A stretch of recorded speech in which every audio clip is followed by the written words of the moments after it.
Selamat pagi, jemaat dan sahabat GKNF dimanapun berada. Lagi-lagi 3 ayat.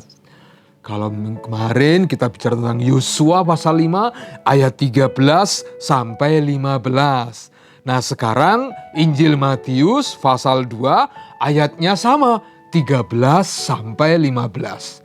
Di Alkitab ada yang asik-asik loh tentang penawaran seperti ini. Mari kita nikmati bersama-sama.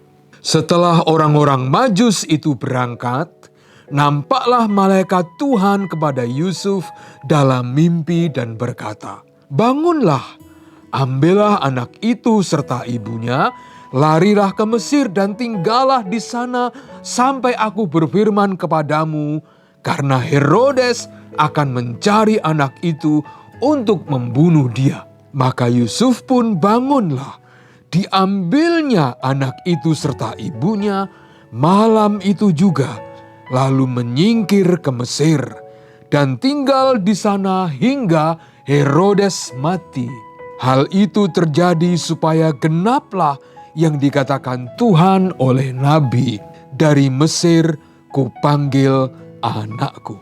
Berbahagialah kita yang mendengarkan, merenungkan dan melakukan firman Tuhan dalam kehidupan kita setiap hari.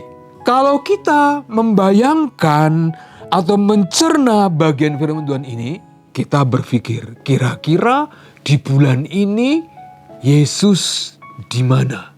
Saya percaya bahwa saat ini 2000 tahun lalu ketika Yesus masih bayi, dia masih berada di Mesir, Bapak Ibu sekalian.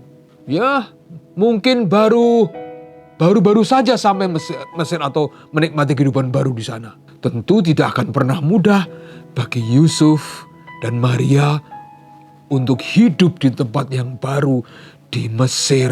Kita tidak tahu di mana lokasinya, tapi yang pasti budayanya beda, mungkin makannya juga berbeda, dan tidak punya kawan atau saudara di negeri Mesir, Bapak Ibu sekalian. Tapi yang pasti Yusuf melakukan firman Tuhan malam itu, lari ke Mesir, membawa bayi Yesus dan tentunya istrinya yaitu Maria. Alkitab tidak mencatat bagaimana persiapan mereka.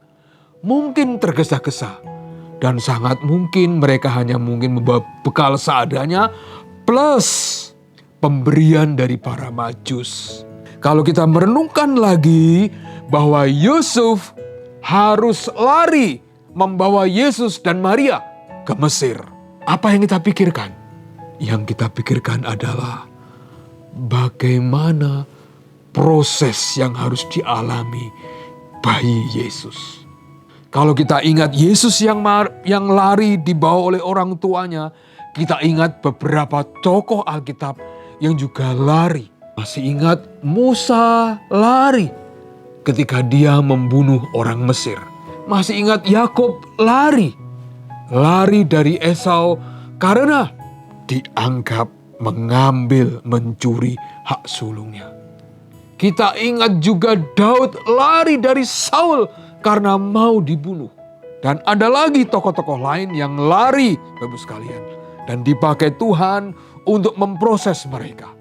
Dan puji Tuhan, Yesus walaupun bayi, dia dibawa lari oleh kedua orang tuanya yang taat terhadap firman Tuhan, apapun risikonya. Kita tidak melihat tentang mukjizat di sini. Wah, Tuhan kok enggak memberi mukjizat yang luar biasa ya? Bukankah Yesus itu dia sendiri? Ya, tidak ada mukjizat.